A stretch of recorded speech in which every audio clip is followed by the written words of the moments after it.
Donald George Bradman, the sportsman who has become a legend in his lifetime.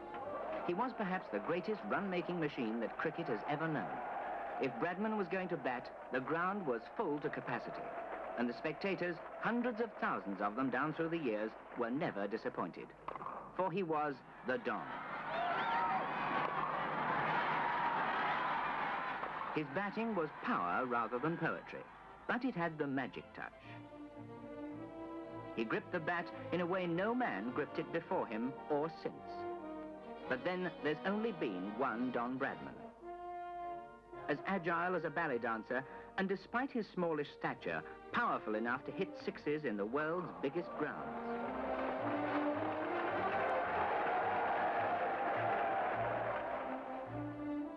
It was against India that he made his 100th 100, easily the best achievement by an Australian in first-class matches. He made 37 double centuries too. Australian cricket has produced many champions. Charles Bannerman, the first top-class Australian batsman. Warren Bardsley, the first man to make a century in each innings of a test.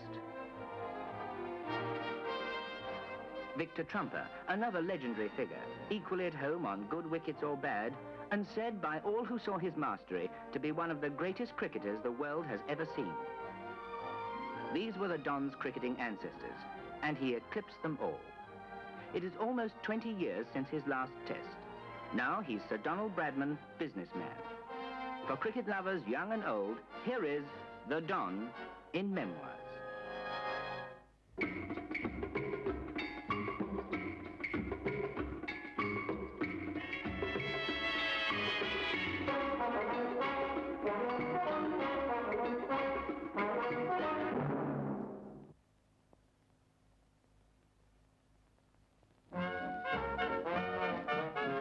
Australian cricket began in 1868 when an Aborigine team visited England.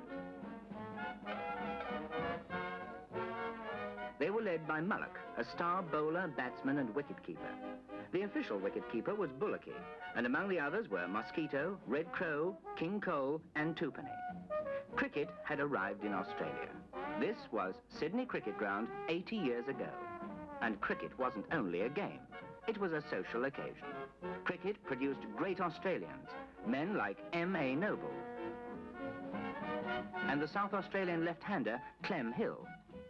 The first Australian 11 went to England in 1878, and there were only 11 men. The captain was D.W. Gregory, 32 years of age.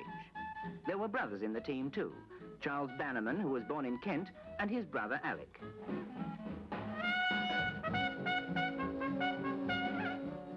Warwick Armstrong was an Australian captain many years later, but no one in cricket's hierarchy had yet heard of a baby who had been christened Donald George Bradman.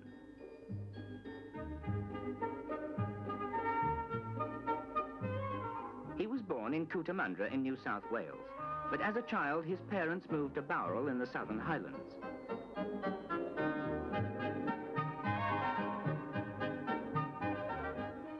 Bowral is quiet, rather like an English village.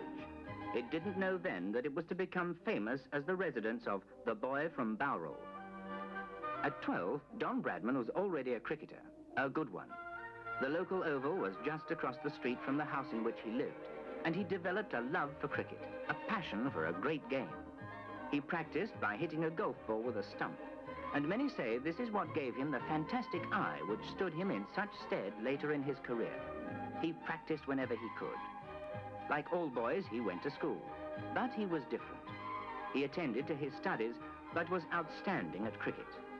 He made 50s, 100s, 200s, 300s. At 16, he was a local hero on the cricket field. At 18, he was summoned to Sydney for trials to play for New South Wales.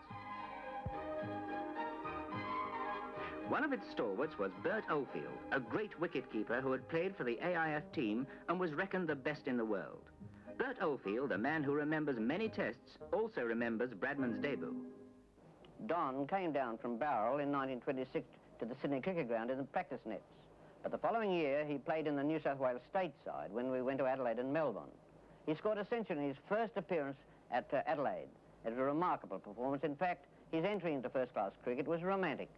When he came down from Barrel, he impressed everybody by his superb confidence. And the selectors were equally impressed because they picked him within 12 months to go down to Adelaide and Melbourne. And what do you think, in 12 months' time, he had the distinction and the honour of playing as a youngster, 18, a mere youth, in the first Test match for Australia at Brisbane in November 1928. And who do you think was playing in that Test match? Harold Larwood, not Bodyline, and Morris Tate, the genius of the medium pace bowlers. It was a remarkable performance on the part of Don Bradman, who only getting 18 in the first innings. I sat with him at the Brisbane match, and he said to me, wickets were falling LBW. He said, he won't get me that way, but he did. Morris Tate got him. LBW. Young Bradman was not only a cricketer, he was a pianist, and as a golfer, he would make many professionals ashamed. You name the sport, from ping pong to wrestling, and Bradman was its master. And yet, cricket was his first love, and cricket gave him his greatest rewards and greatest satisfaction. It was in 1930 that Don Bradman went to England with the Australian Test team under Billy Woodfull, and what a wonderful team it was. Nearly all youngsters. There was Archie Jackson and Stan McCabe and Alan Fairfax and many others. But by the brilliant leadership of Billy Woodfull, he brought Don Bradman almost out because of his natural talents. On he went in the Test matches.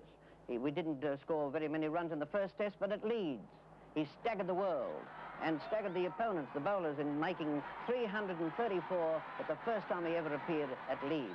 And what a wonderful performance it was. It didn't bring success to Australia. We didn't win, but we brought fame through Don's brilliance. That year, Bradman received a gift of £1,000 from an admirer. Billy Woodfull was Australia's captain, and Bradman met King George V for the first time. Later, of course, he was to be knighted by George VI. This was Bradman's first English tour, a triumph for him and for Australia. The final Test was at Lord's, and here Australia won by 7 wickets. Geo Allen facing Grimmett, wanting 1 for his 50th.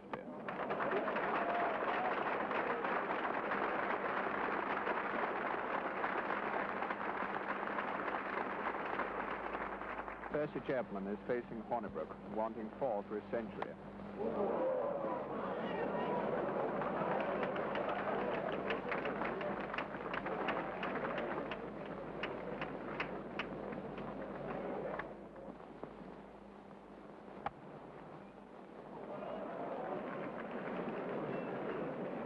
Percy Chapman just cut Wall through the slips. It looks like a boundary. It is.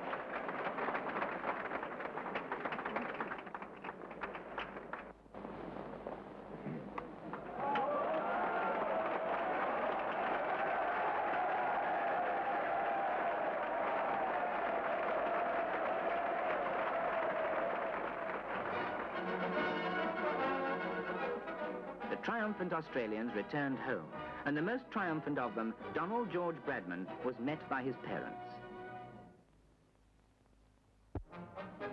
The 2 big Bs of Australian cricket, Bradman and Bannerman, and Bradman with A.G. Moyes, one of the selectors who brought him from Bowral. Bradman was on top of the wave. He was the idol of the crowds, a scourge of bowlers. But in England, a plot was being hatched to keep him quiet, a plot which came to be known as Bodyline. The 1932 English side was captained by Douglas Jardine. It included wicketkeeper Duckworth and fast bowler Harold Larwood. And it was on Larwood, though the Australians didn't know it, that Bodyline depended. But the Australians soon learned about Bodyline. Stan McCabe and Jack Fingleton both wore heavy padding when they faced the English bowlers in the tests of 1932.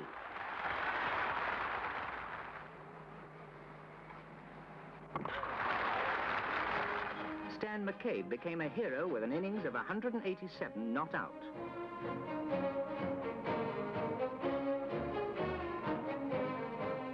But it was Bradman that Bodyline was after. Bodyline was a combination of bowling at the batsman and a close field. Bill Ponsford was one of its victims.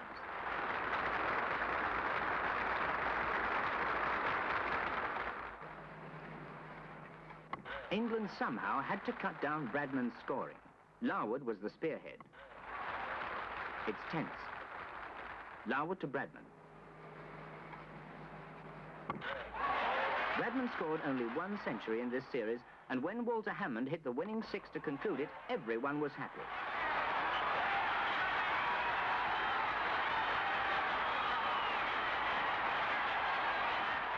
Douglas Jardine had curbed Bradman's scoring, but he had nearly killed cricket in the process. 2 years later, in 1934, Don again went back to England, also under the captaincy of Bill Woodfield, the psychologist. And it was a magnificent success, the same as 1930. Bradman, again at Leeds, in a test match, made 304, which was a world's record, equaling his own record, and which is still a world's record in test cricket today. On this tour, Bradman was met by the Mayor of Southampton, scored 8 more centuries, had to be assisted from the field at Headingley with a pulled muscle, and decided when he returned to Australia to move to Adelaide.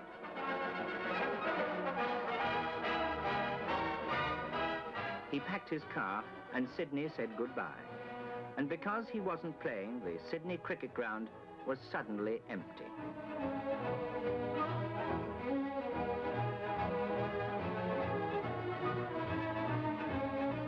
In '36, another English team arrived, with some new faces.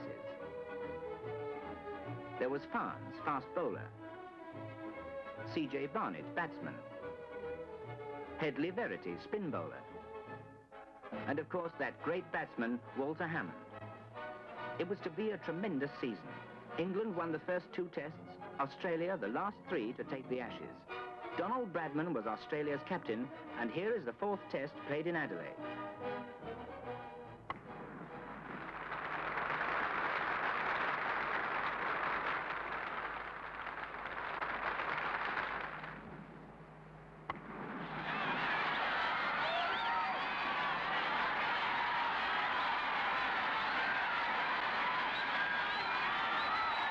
This romantic cricketer from Bowral, Don Bradman, he continued his success when 8 years later he was chosen Australia's captain of our test team against England, also at Brisbane in 1936. Although we didn't have a terrific amount of success in that match, we were caught on a sticky wicket and we were out for 50-odd in the second innings. The match holds a great amount of sentiment and interest for me because it was there that I beat the world's wicket-keeping record, which Dick Lilly had held from England for 30 years. It was then that I stumped Hardstaff off Ward, and that brought me the record of 90 wickets in a test matches against England, and it still is a world's record, and that was linked itself with Don Bradman's first entry as captain in this test team. 1938, back from England. Fleetwood Smith was in the team. So were Barnes and Badcock, Stan McCabe, Chipperfield, Bill O'Reilly, Billy Brown. But war clouds were gathering. The following year, Australia was at war. Bradman joined the Air Force, then transferred to the Army. But soon he was discharged medically unfit. He played cricket occasionally to raise funds for wartime charities.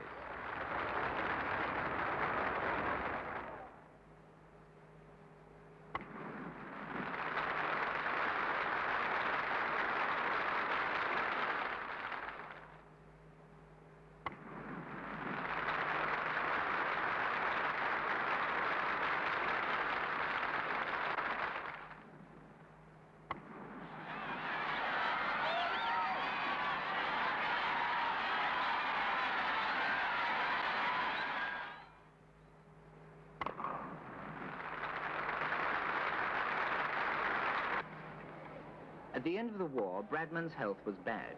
He decided he owed a debt to cricket and would try to make a comeback. And when the Englishmen went out to field, they didn't know whether Bradman would still be the terror he was pre-war. They soon found out.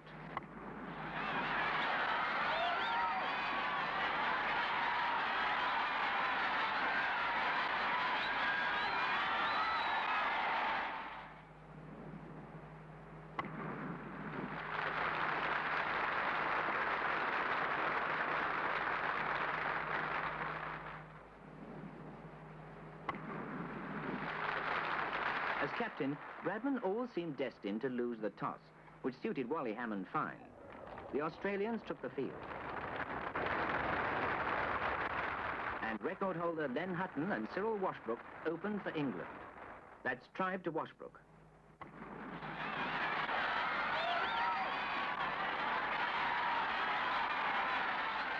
McCool to Compton. And just watch this catch.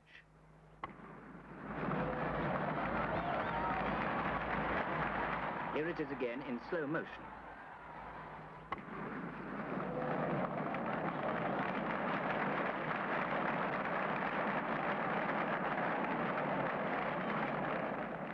This was the second test of the series, and England did not fare well.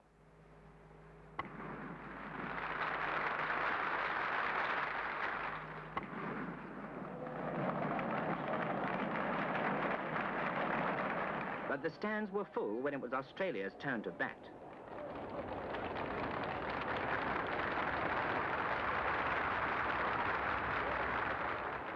Barnes and Morris opened, and Morris was first to go.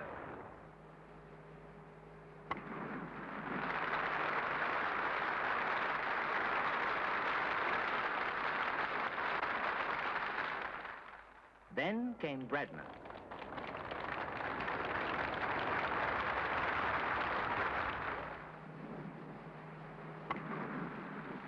Bradman and Barnes each scored 234, a record partnership.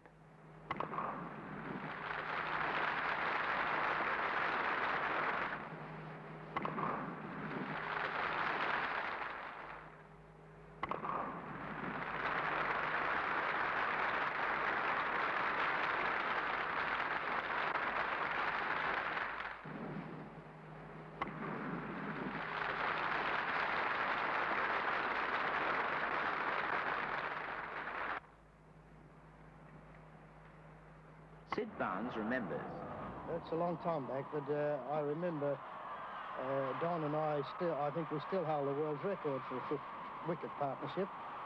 He got 234 and I got 234. I had two trips with Don, 38 and 48, and I would say he'd be possibly the greatest cricketer that I have played with and have seen.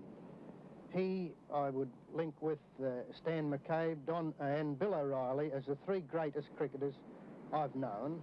He was a wonderful help to me and a wonderful sportsman, wonderful ambassador for the country, and as I repeated before, whatever he was likely to take on, he would be a great man at.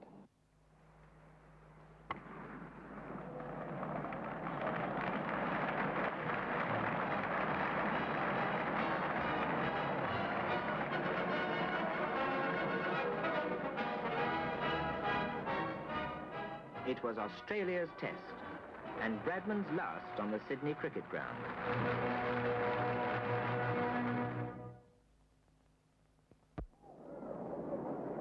In Melbourne, Australia batted first, and then it was England's turn. Here's McCool bowling to Compton.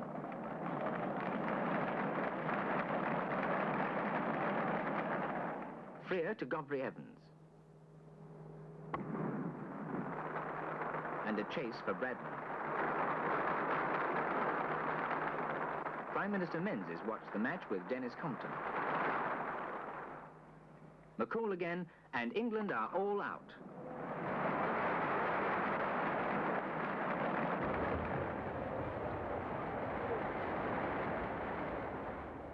Bradman made 79 in the first innings, and Arthur Morris made a century in the second.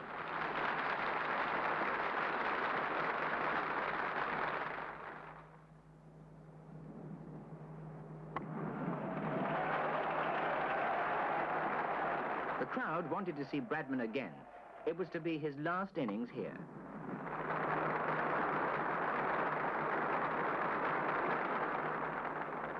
Yardley bowling.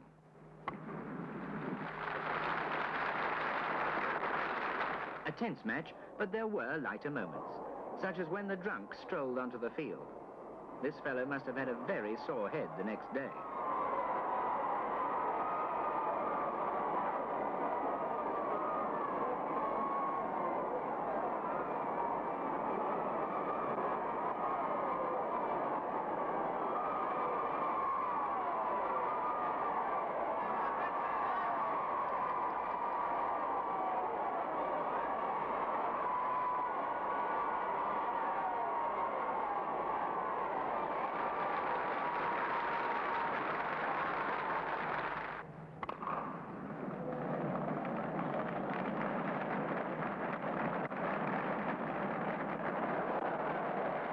Well, it certainly is crowded here today.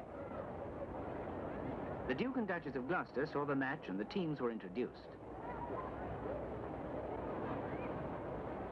Then back to cricket, and Bradman, the fieldsman, strikes a blow for Australia.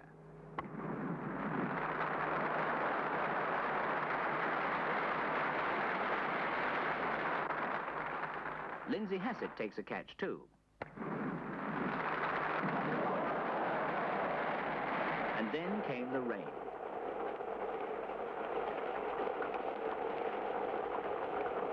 Arthur Morris was there.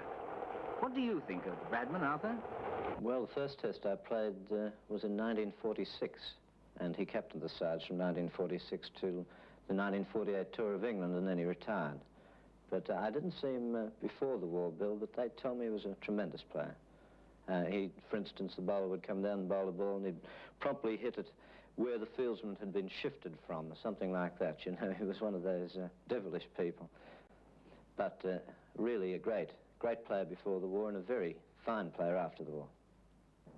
1946, and Bradman's last test series in Australia was over.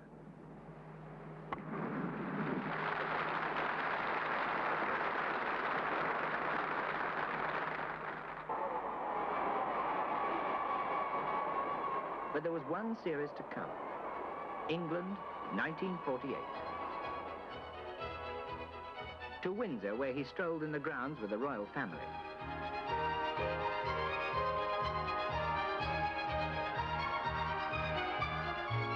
Lord's, the headquarters of cricket, and Bradman's last appearance.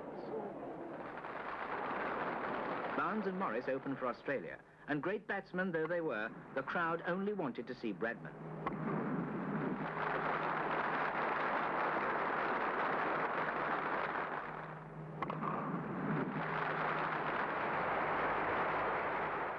Morris made 105.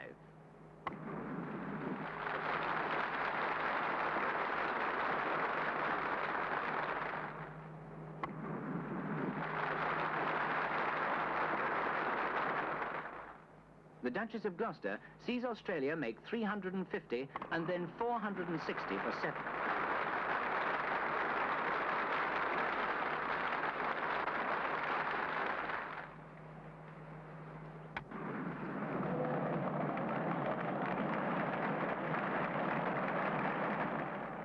The Duke of Edinburgh was there too, to see Bradman's second innings, 89.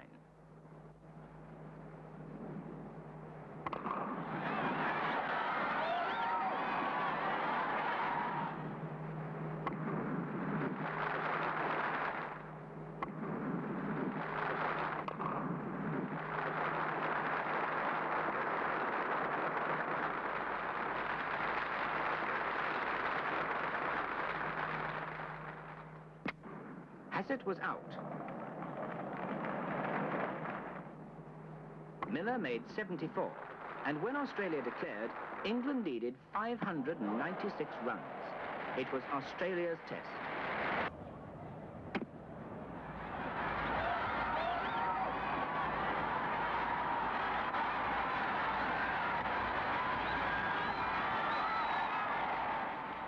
The crowd cheered Bradman, and at the Savoy Hotel, he was given an official farewell. And I think I'm probably the best judge of the many little creaks and groans that go on in my joints throughout the day, especially when we're out in the field. And I'm quite sure I shall have no regrets at all in having to sit in the pavilion and watch the other fellows. It was Auld Lang Syne. Farewell to England and to Test cricket. Farewell to the stage on which he'd been the star for 20 years. Back home, back to his family, to John and Shirley and his wife.